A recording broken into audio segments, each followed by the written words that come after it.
1. About a decade ago, I worked in this rinky-dink little arcade, right next to a movie theater. People usually only came in to play while they waited for their movie to start. Honestly, I enjoyed the job well enough. The boss had multiple stores to run, and it was usually just me all by my lonesome. I used it as an opportunity to do schoolwork or read a book. I also got very good at both broom spinning and key catching. Once I got caught by the UPS driver doing a full-on song and dance by myself because I thought I was alone. But I digress. One sweltering summer day, I lived in Florida at the time. It was hot, humid, and the AC was broken. It had been for a while by that point.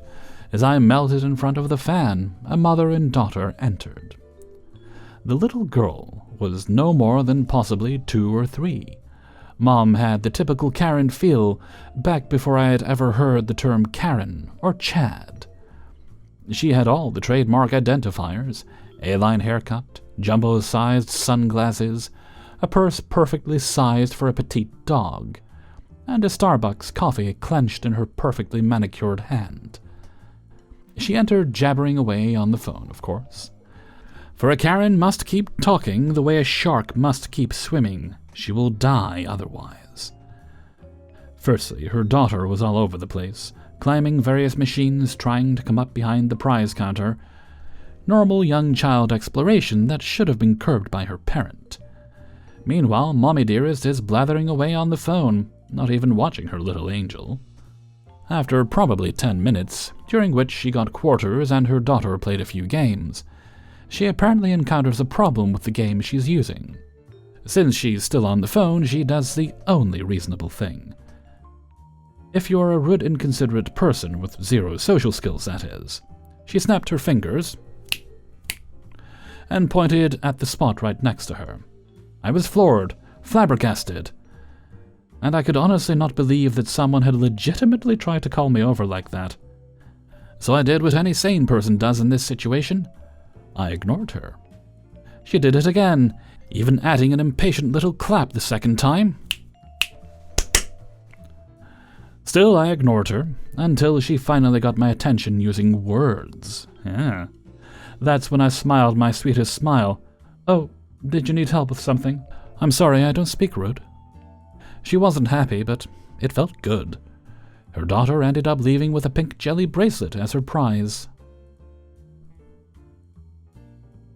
2. Where I live, we get snow in the wintertime. Not in the US, and English is far from my daily language. And I have a bad back and shoulders, so I bought a snowblower to avoid all the manual shoveling.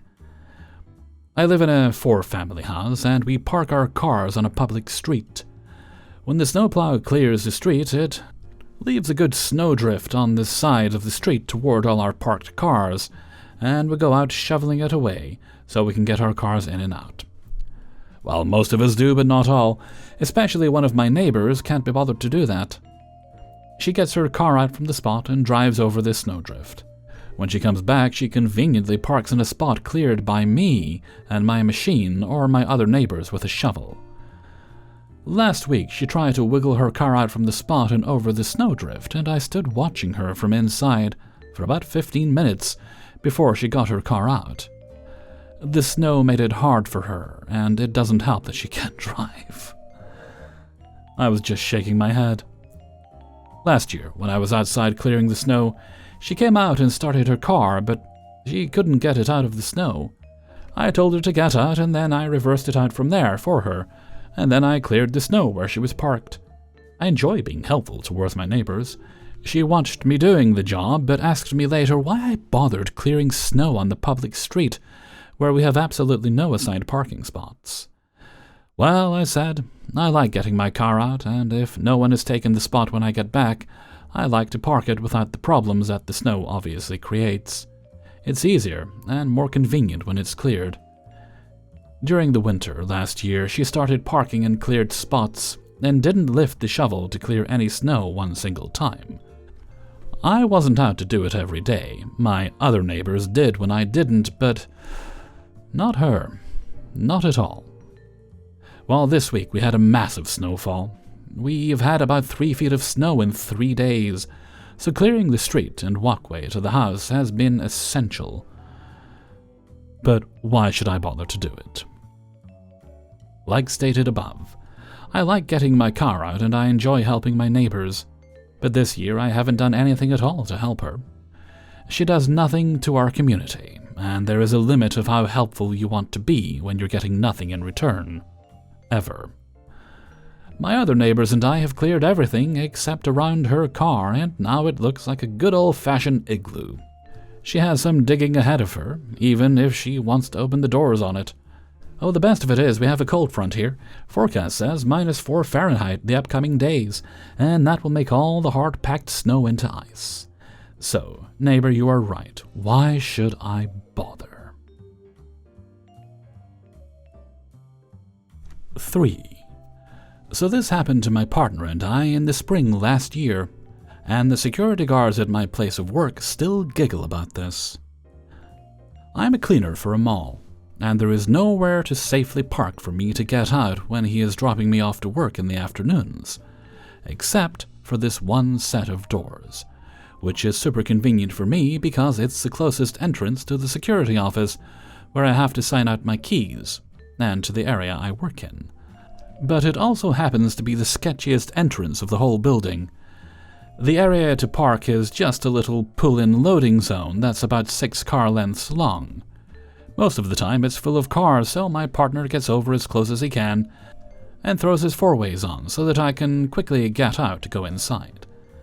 Well, this day in particular, a transport truck, I assume making a delivery to one of the restaurants inside, decided he was going to park there instead of going to the loading dock in the underground parking. As we were driving up to pull in ahead of the transport, the car in front of us pulls in, but instead of pulling up all the way, parked right in the middle, making a space large enough for 3 small cars taken up by his Honda Civic. So, at first my partner just sighs and stops beside the transport to let me out, but the traffic was very heavy that day, so he had to pull over so close to the running transport that I could barely open my door and was instantly being blasted with the hot air from the engine. My partner tells me to stop and beeps his horn at the Honda. The old man in the driver's seat whips his head around, giving us an evil death stare before turning back and not moving an inch. So he beeps again, this time gesturing with his hand out of the window for him to pull up a bit. We have a 2-door Mini Cooper S, so all he had to do was roll his idling car up 3 or 4 feet and we could squeeze in. But the guy doesn't move, so we wait. But no one is getting out or in of the car, he's just sitting there. So my partner beeps again, gesturing with his hand indicating to move up. If the space was big enough, we would have just pulled in front of him, but it was just a tad too small of a space, and the traffic is whizzing by so fast and heavy that it would be a feat to even pull back out on the road at this point. By this time, both the driver and his passenger, assuming his wife, just turned back, giving us a scrunched-up stink eye, but still no movement.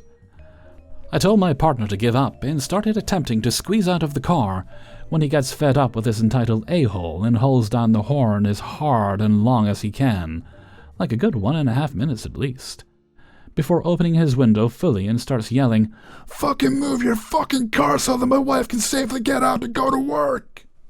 Finally, we see movement, but it's not the car moving up. It's the old man getting out of his car, screaming at us as he's stomping over. My partner at this point was not backing down.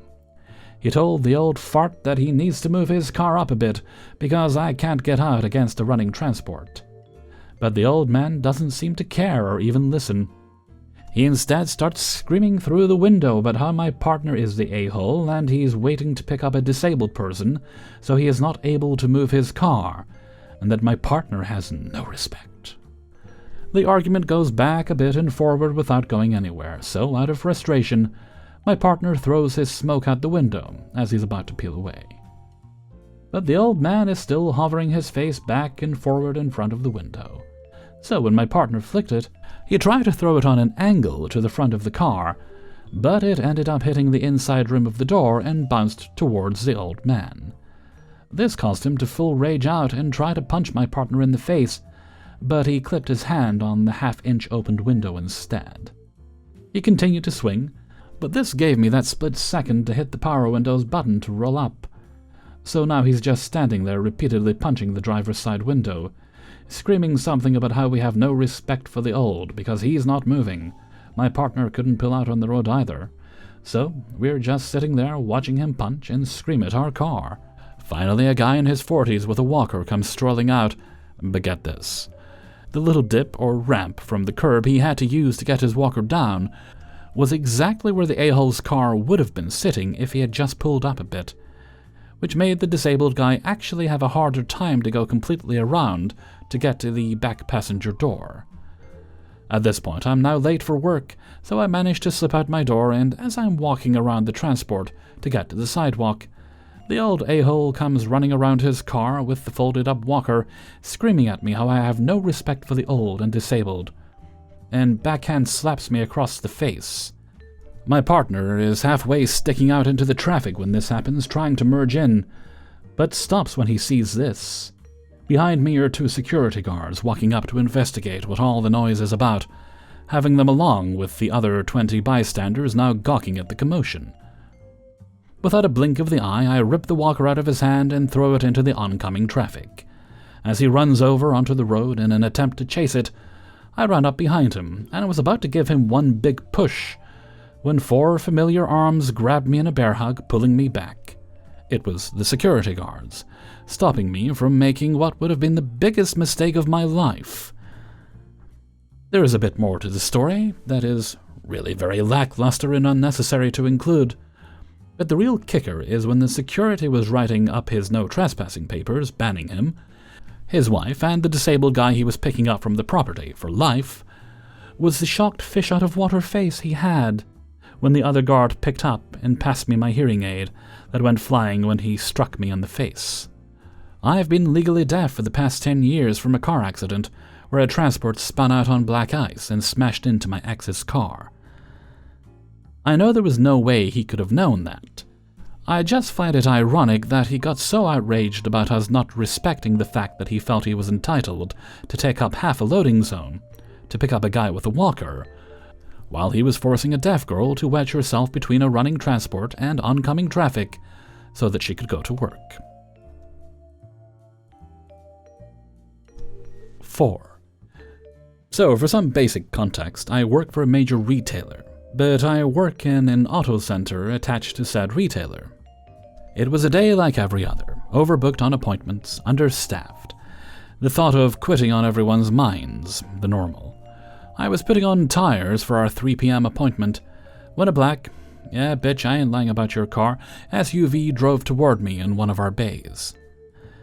It has 2 visibly destroyed tires on the passenger side, a broken headlight, and a massive dent on the hood. All on the passenger side. Clearly, she had been in an accident.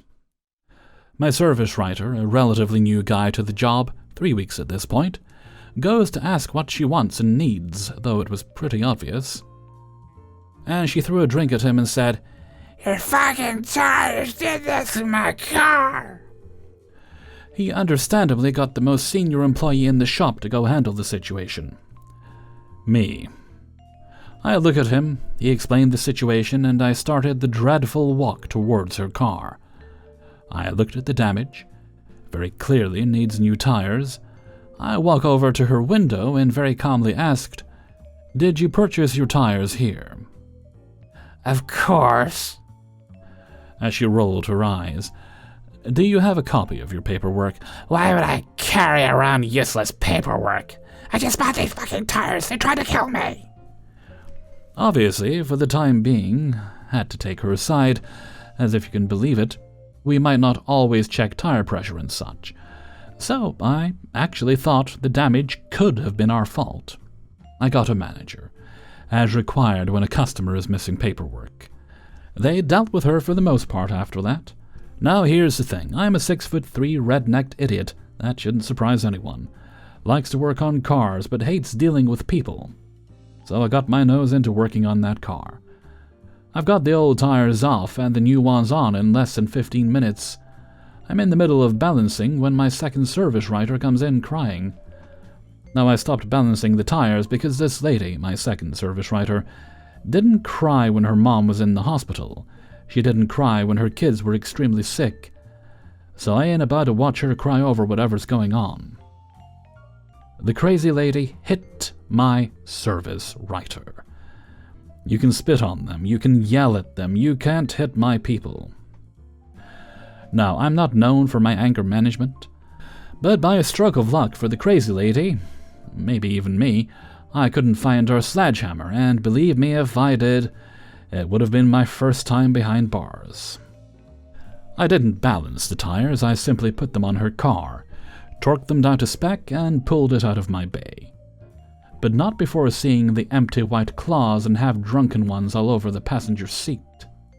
My manager called the police for drunk driving, but sadly they couldn't arrest her, since they couldn't search her car without a warrant, and we had no proof she was driving.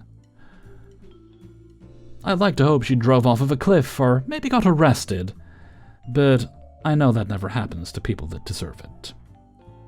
Before anyone asks why my coworker didn't press charges or whatever, having been punched in the face, she has no proof.